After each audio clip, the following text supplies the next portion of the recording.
Halo teman-teman, salam sehat selalu untuk kita semua, salam sejahtera dengan saya Bung Ropan. Dan kembali saya akan berbicara tentang kepiawaian seorang pemain yang segera dinaturalisasi, bermain untuk tim nasional Indonesia, mendapatkan paspor warga negara Indonesia, dan dia akan mengawali debut. Pertama dia melawan Irak nantinya pada 6 Juni yang akan datang. Siapa lagi kalau bukan Calvin Verdung, ya. Ini bek kiri dari klub peringkat ke-6 di Eredivisie, kasta tertinggi di Belanda saat ini dengan klub Nijmegen. Dan dia kemarin bertempur dengan pemain Indonesia lainnya yang bermain di klub Fortuna Sittard. Ragnar Oratmangun. Ragnar sudah mengawali debut ketika melawan Vietnam pada 26 Maret yang lalu di Stadion Maidin di kota Hanoi, dan kita menang telak 3-0. Dan gol kedua Indonesia setelah Jai Isis membuat gol pertama, Ragnar lah yang mengawali debut itu dengan melakukan penetrasi yang luar biasa ke dalam kotak penalti final dan mencetak gol dengan kaki kiri untuk menaklukkan Philip Nguyen. Dan kita akan menang setelah ada gol dari Ramadan Sananta untuk menutup pertandingan dengan clean sheet. Nah, Ragnar bermain kemarin dalam duel antara Fortuna Sittard melawan klubnya Verdung, ya, atau Calvin Verdung, Nijmegen. Jual beli serangan terjadi itu luar biasa serangan, karena kalau dilihat dari peringkat memang agak jauh. Calvin Verdung ini dan kawan-kawan menempati posisi ke-6 di klasemen. Sementara itu bagi Sittard ada di posisi ke-10, ya. Klubnya Tom Hai, Heerenveen bersama dengan Nathan Cho itu di peringkat ke-11, satu tingkat di bawah Sittard, ya. Dan pertarungan kemarin itu berlangsung sengit di antara dua pemain ini, ya. Posisi bek kiri yang tidak tergantikan itu ditempati oleh Calvin Verdung, dan dia berhadapan langsung dengan Oratmangun yang bermain lebih ditaruh ke kanan, sayap kanan, dan tidak berkutik sama sekali, ya. Bagaimana Ragnar untuk bisa menembus pertahanan, ya, dari Nijmegen sangat sulit, bahkan Nijmegen lebih dulu membuat gol untuk mengejutkan tuan rumah sebelum ada gol balasan dari Sierhuis. Roger lebih dulu mencetak gol, dan memang kalau dari intensitas serangan dari semua aspek kalau dilihat Sittard lebih bagus memang, karena kalau bagi Nijmegen hanya 6 tembakan, satu on target. Sittard tuh lebih banyak, sampai mungkin lebih dari 20 tembakan yang mereka lakukan dengan pengosongan bola yang bagus. Tapi hasilnya imbang 1-1, dan Ragnar itu akhirnya ditarik keluar.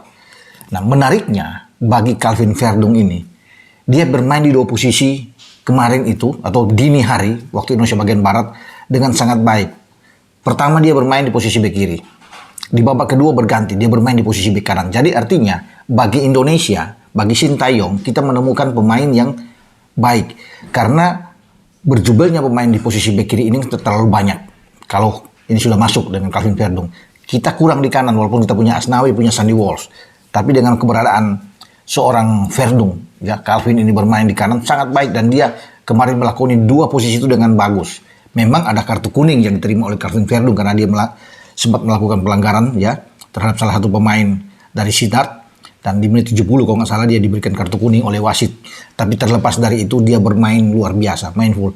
Pantas atau wajar Calvin Verdung ini selalu, ya, terpilih sebagai bek kiri terbaik hampir di setiap pekan.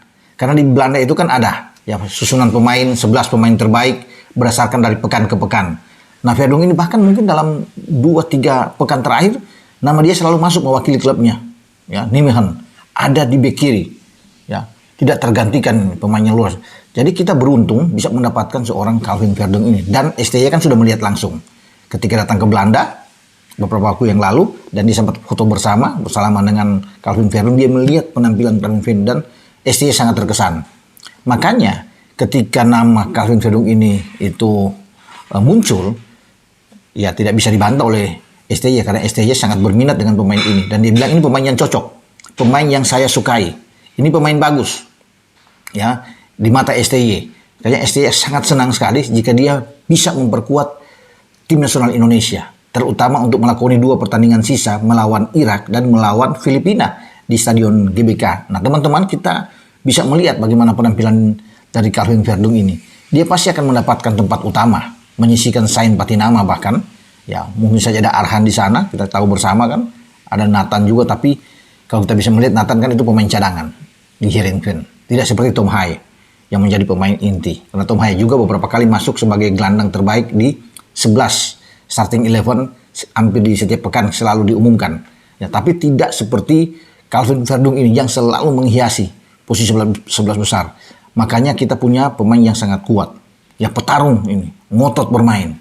Ya, punya cara bertahan yang sangat baik. Di dalam membuild up serangan dia juga sangat bagus. Transisi permainan ketika dari menyerang ke bertahan dia cepat turun, begitu juga sebaliknya. Dari bertahan kita ke menyerang. Calvin ini menunjukkan kelas terbaik. Kalau boleh dikatakan dia grade A. Ya, dengan adanya 2 posisi, ini yang menguntungkan saya pikir. Karena saya juga agak kaget, biasanya dia bermain di kiri, tapi kemarin itu, ya, di Eredivisie atau di pagi hari waktu Indonesia bagian Barat, dia bermain dengan sangat-sangat luar biasa. Di 2 posisi, walaupun dia punya kekuatan kaki kirinya, tapi dia bermain di bek kanan ketika dicoba, di babak kedua, sulit untuk bisa dilewati oleh pemain-pemain lawan. Terutama Ragnar, kalau bermain one on one atau head to head langsung dengan dia, itu sulit untuk bisa melewati Calvin Verdung ini. Ya, dia selalu baik ya, dalam mengantisipasi lawan, interceptnya. Ini oke. Jadi bagi kita, ya saya juga penasaran ingin melihat penampilan dia, tapi pasti teman-teman kalau sudah bisa menyaksikan bagaimana dia bermain memutar lagi, penampilan dia bersama dengan Nijmegen menghadapi Sittard ini luar biasa bagi seorang Calvin Verdung. Dan kita akan semakin kuat dengan kehadiran Calvin Verdung ini untuk bermain di tim nasional kita. Ya, semoga proses dia dimudahkan, lancar-lancar saja ke depan, karena saya pikir dia perlu memang untuk menghiasi tim merah putih kita. Bermain dengan sebuah kekuatan terbaik di starting 11 STY untuk tim senior, ya. Karena dia kan sudah lebih dari 25 tahun, jadi dia sudah matang-matangnya bagi seorang Calvin Verdung ini untuk sebagai seorang pemain sepak bola. Ini punya ayah, ini orang Aceh, Melauboh, ya. Dia di Aceh, kakek neneknya juga di Aceh. Jadi ini putra Aceh yang luar biasa, ya, yang akan masuk di tim nasional. Dia merindukan sekali. Jadi dia melepaskan, kalau bicara di tim nasional, dia hampir selalu bermain tim nasional di semua umur, bahkan di semua ajang.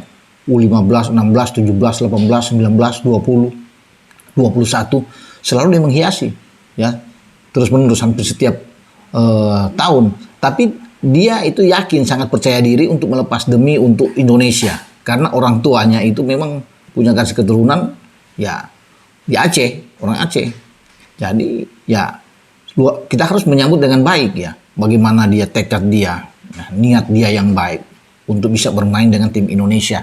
Dia bisa melepaskan kewarganegaraan Belanda itu hanya untuk Merah Putih, tim Garuda kita. Ya, dia akan berkumpul dengan rekan-rekan ya, Jay Isya, tentunya Ragnar, Tom Hai, Nathan, Justin Hubner, Ivar Janner, Rafael Struijk, semua akan ada di dalam, ya, untuk bisa bergabung. Dan bagi kita, sekali lagi, kedatangan Verdung ini perlu untuk dinantikan, dan yang terpenting adalah STY menyambut dengan baik dan STY memuji penampilan pemain ini. Banyak yang mengatakan pemain belakang lagi, tetapi ini pemain belakang terbaik untuk urusan di Eredivisie, di grade A. Ya, di antara pemain belakang yang ada saat ini untuk buat posisi bek kiri, dialah yang paling bagus, yang terbaik. Makanya kan saya bilang tadi, tidak heran kalau dia terpilih selalu di starting 11 setiap pekan, hampir setiap pekan oleh para pengamat sepak bola di Belanda, tidak main-main. Jadi kasta tertinggi sepak bola Belanda, dan dia berada di sana. Ya, bersama-sama dengan pemain-pemain top di tim nasional Belanda seperti Luc de Jong, kan, kita tahu ada di depan, dan dia ada di garis belakang. Bisa saja dia akan diincar, tentunya bisa saja untuk bermain di tim nasional Belanda. Tetapi dia lebih memilih Indonesia, ya, untuk sebagai tempat dia labuh, karena dia tahu kesempatan dia untuk bermain full. Ya, kalau mungkin di Belanda dia akan sulit bersaing di sana karena banyak juga memang pemain-pemain yang bagus. Tapi di Indonesia dia akan mendapat tempat utama. Dan pasti dia akan bertekad untuk meloloskan Indonesia ke Piala Dunia. Apalagi sekarang kan kita sudah diambang untuk masuk di putaran ketiga. Ya, ketika kita mengalahkan Irak atau mengalahkan Filipina, kita pasti lolos. Paling tidak sebagai runner up Irak untuk maju ke putaran ketiga. Nah, di sanalah peluang untuk hadir di Amerika 2026 terbuka.